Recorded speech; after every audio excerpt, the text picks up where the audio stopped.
first episode of Tuesday Talks with T. Yes, it's your girl, me, Taylor. And I am sitting here with the phenomenal musician himself, Sheldon Botler. How are you doing, man? I'm doing fantastic. Congratulations first off on the show. Thank you. Awesome. No problem at all. I felt like I had to interview you. So, can you let the listeners know, besides music, what else do you do? So I am a full-time photographer and musician named Sheldon Botler. And oh, it's okay. It's okay. There's no Sorry. English is weird.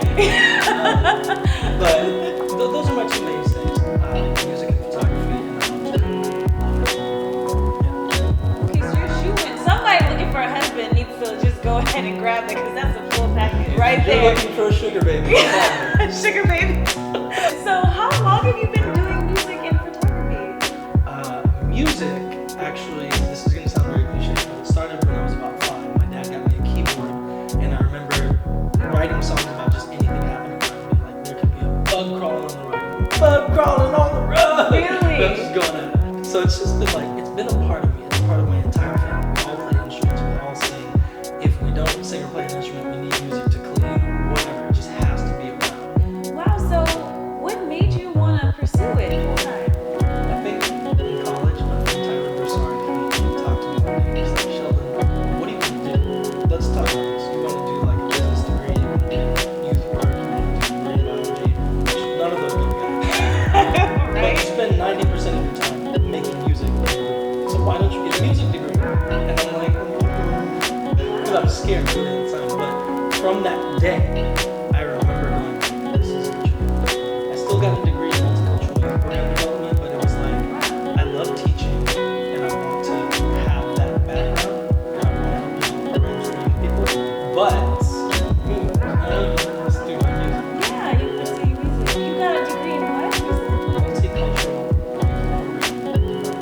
Wow, what is that? I've never heard of that major, so please enlighten You me. would never hear of it because it was a customized degree. Basically, it's a cross between sociology, business studies, and facilitation. And really the goal of the program was to create programs that cater to as many youth as possible and provide as many services as possible for multicultural families.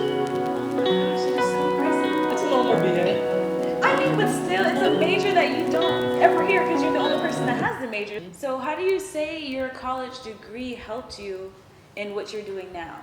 That's a fantastic question. I'm going to put on some chapstick before I... Yeah, no worries. answer. This is real and raw. Do what you gotta do. My lips feel real and raw. To anyone living in Los Angeles, drink water. It's a good thing. Yeah, stay hydrated. Stay hydrated. 'Cause This it's is hot. this is also a health channel. Indeed it is. So, what was your question? Oh, yes. How did your degree in college help aid what you're doing now? It didn't. It didn't. Absolutely not. Okay. I think a few things. It taught me entrepreneurial skills. Having to create your own program, search for funding, find clientele, all of those skills helped me with my music and with my photography. And with music, I see myself as a storyteller. And as a teacher, I see myself as just a storyteller, a sharer of information. And songwriting is one of many ways to teach. Because anytime I'm writing a song, that's my lesson plan. In each new group of students, I have to find a different way to present it where they really get it. I'm in a new classroom with different age ranges, different political backgrounds, you name it. So, yeah. Wow. Okay. So when did photography come about for you?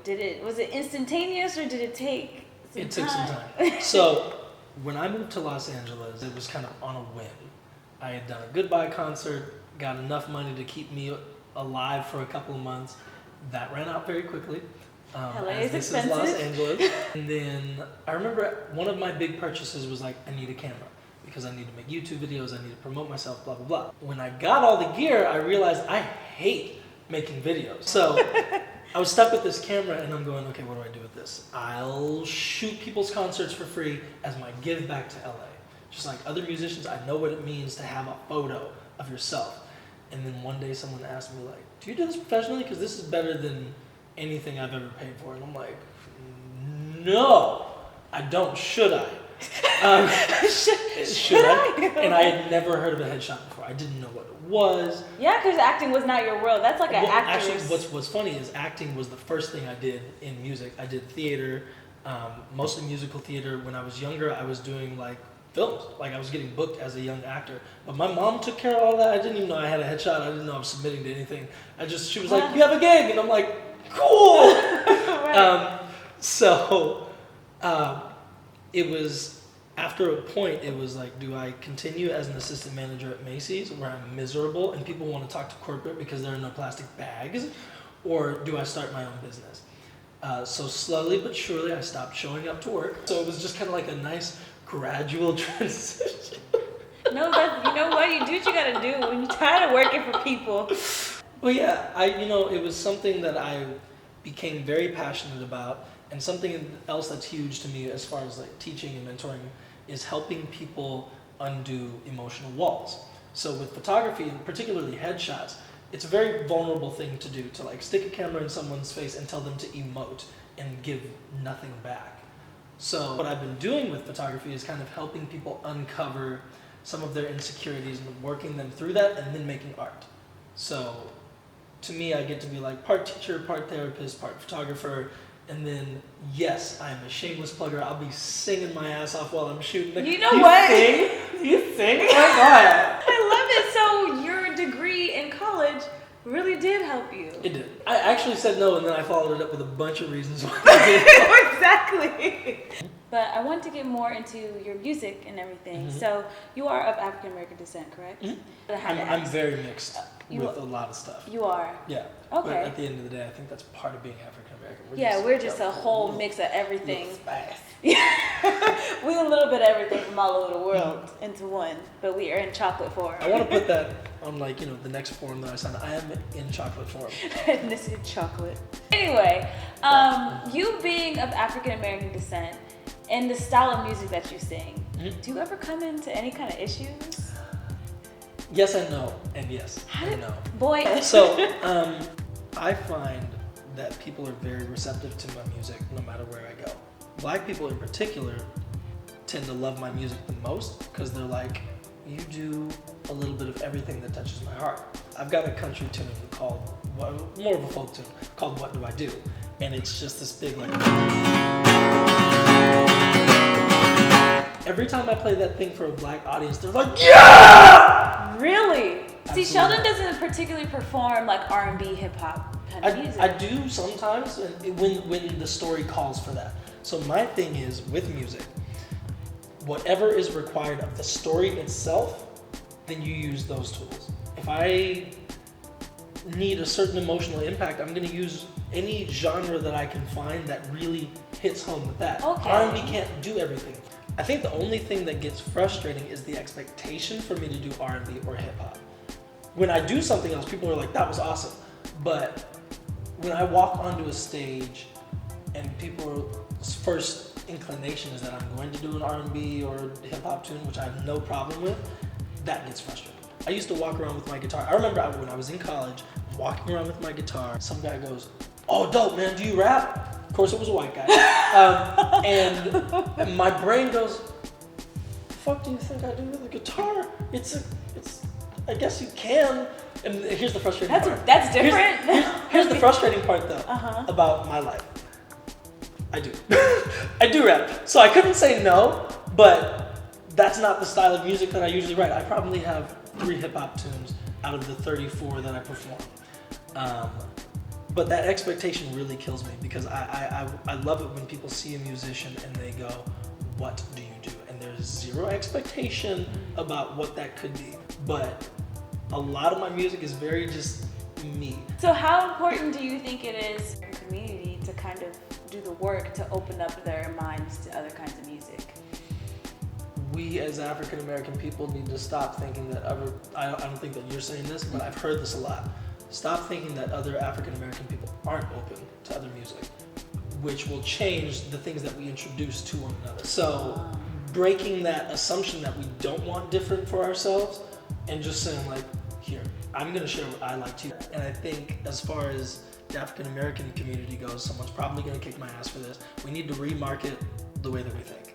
that is not to put the blame on us for everything, but that one piece, believing that we are worthy of certain opportunities and actively sharing new opportunities with one another and not tearing one another down in the simplest ways. But as far as how that goes with music and me, I don't feel bound to any particular genre because my voice is only bound by what it's capable of doing, and it can do everything. If I went to India and I wanted to learn how to do that, my voice can do that, just like an Indian person, and I can tell their story to my people now. Yeah, it's a different way of communicating. So what is the advice you have for someone who is now new to LA and who is pursuing their music? Actually pursue your music. If you came to Los Angeles to do something specific, get here and do that. I think one thing that's very easy to do in Los Angeles is to lose your passion because things aren't happening quick enough. This was actually a really good analogy. Someone was talking to me about the way that a bamboo plant grows. It takes years for them to fully develop into a stock because what it's doing is you're building your foundation and your root system. And then all of a sudden this huge stock just shoots. And people see the stock and they go, oh wow, that was quick. No, there were years of fundamentals being developed. You have to build that and it takes time. So enjoy it. Enjoy it and develop your craft and really love all of it because when it starts sprouting, it's going to sprout fast and you have to be ready. So Sheldon, could you please drop all your social media for us? I know you said it earlier, but could you drop it once again just in case anyone wants to follow your movement? So you would go to sheldonbotler.com, Botler. There's also at Sheldon Botler for Instagram and Twitter. And then there's our Patreon account for the band and myself. And it's Patreon, patreon.com/Sheldon Botler. And if any of you out there would like to continue to follow the Daily Tea movement, please do. Find us on thedailyteaonline.com. We are also on Instagram, @daily_tea. If you want to follow me, it's at It's Me Officially Tea. Today, Sheldon has actually brought a song to the Daily Tea, and it's called Stormy Days. And we can't wait to listen. I know it's going to be amazing.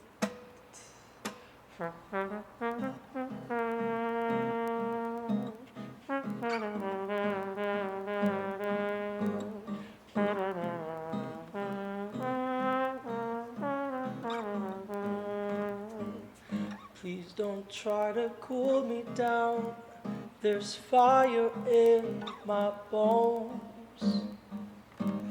I'm headed out into the great unknown. A butterfly just waiting to transform again. A seed underground and the earth has just been torn for me. So give me skies to play in, flowers to lay in all my days. Give me warmth and laughter, 'cause I know that these stormy days will come, but I'll be braced with joy. I know that stormy days will come, but I'll be braced with joy. I know that stormy days, but I'll be. I know that stormy days will come, so make it easier on me.